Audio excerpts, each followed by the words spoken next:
In a world filled with secrets, sometimes you have to step into the dark to find the light.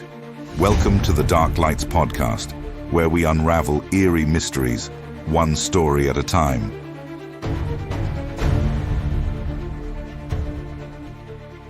All right, everyone, buckle up, because today we're diving headfirst into a story that's got it all true. You know, we're talking rags to riches, mysterious encounters, the kind of generosity that makes you really wonder, what's out there. It's one of those stories that just stays with you. And the kicker is, we're working with just one source today, a single narrative about a guy named Jake. And what a narrative it is. Talk about a wild ride. Yeah, his life takes some seriously unexpected turns. That's an understatement. But let's start in the beginning. Picture this. L.A. Hingle. The City of Angels. Right, but we're not talking about the glitz and glam. We're talking about the underbelly. The streets where Jake's found himself at his absolute lowest.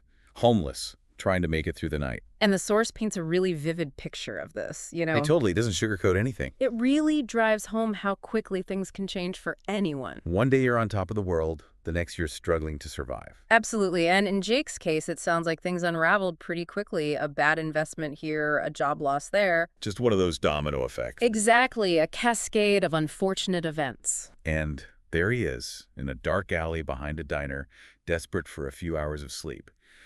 But here's where things take a turn. And not just any turn, we're talking about a hard left into the Twilight Zone. Oh, tell me he didn't. Oh, he did. He sees something unusual, a light. Mm-hmm. What would you even do? Right, in the middle of the night, in a dark alley. My first thought would be time to get out of there. But there's something about this light, the way the source describes it. It's giving close encounter, for sure. 100%. Yeah. And the source says Jake felt drawn to it. It's interesting how often the idea of encountering a mysterious light pops up.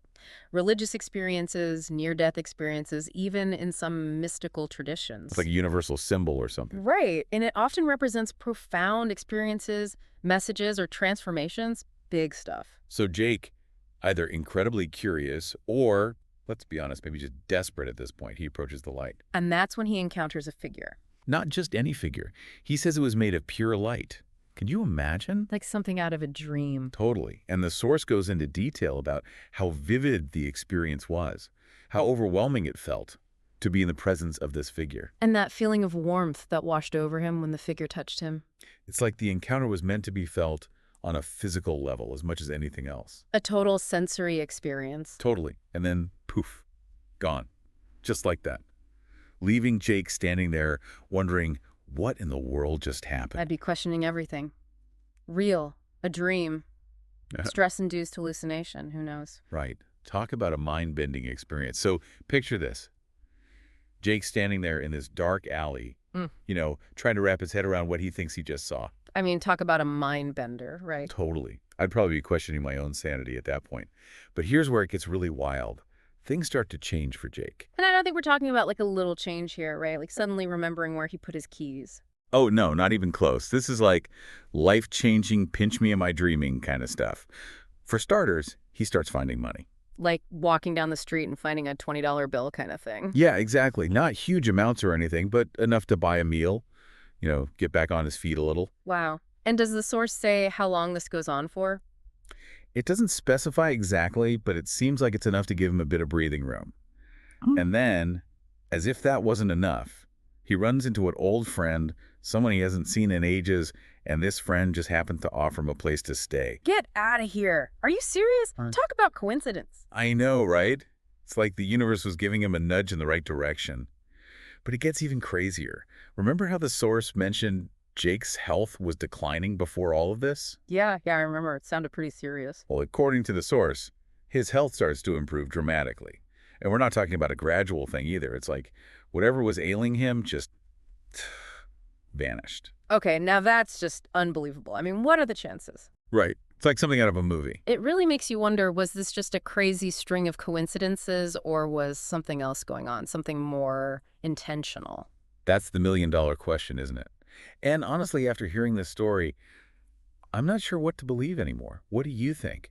Is it possible that whatever or whoever Jake encountered somehow played a part in all of this? It's a question that has fascinated humans for centuries.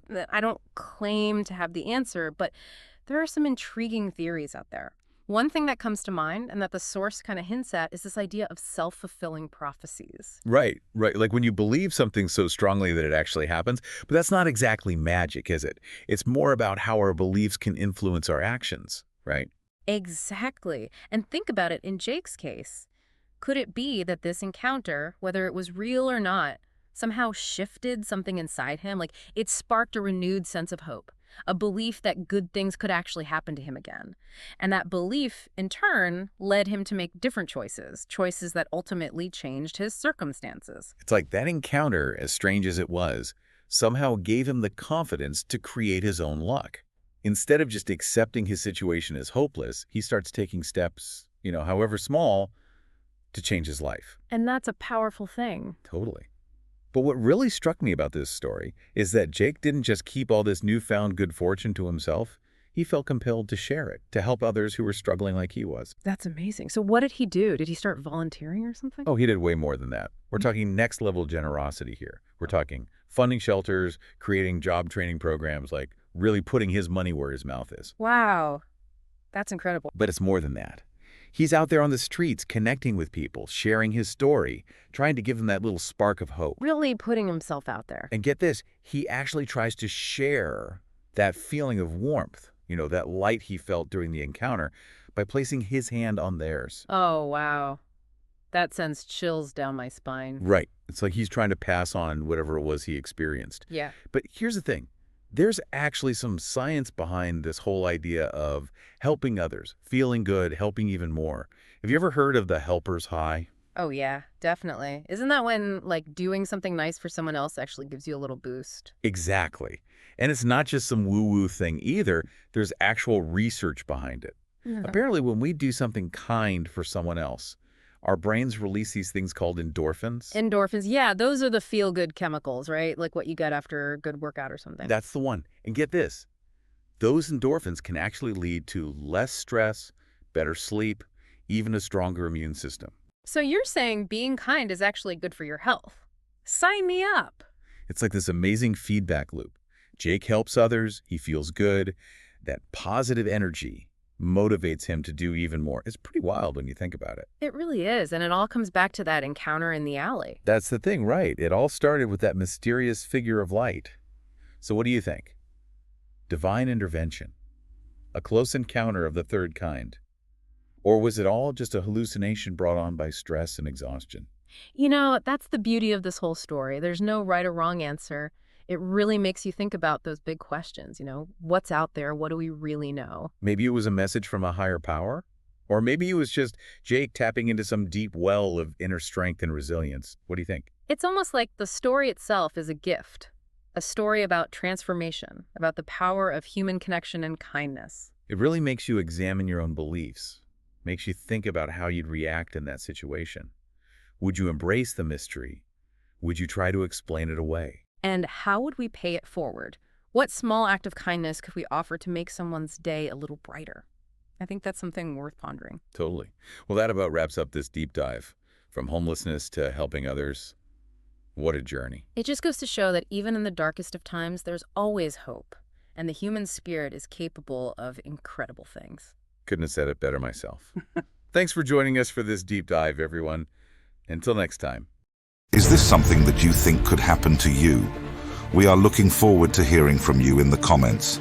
Let us know what you think happened here. All of our content should be considered for casual entertainment purposes only and not used for any other purpose. Thank you for listening. Please like, follow, comment and subscribe. It really helps us out. We will see you next time on the Dark Lights podcast.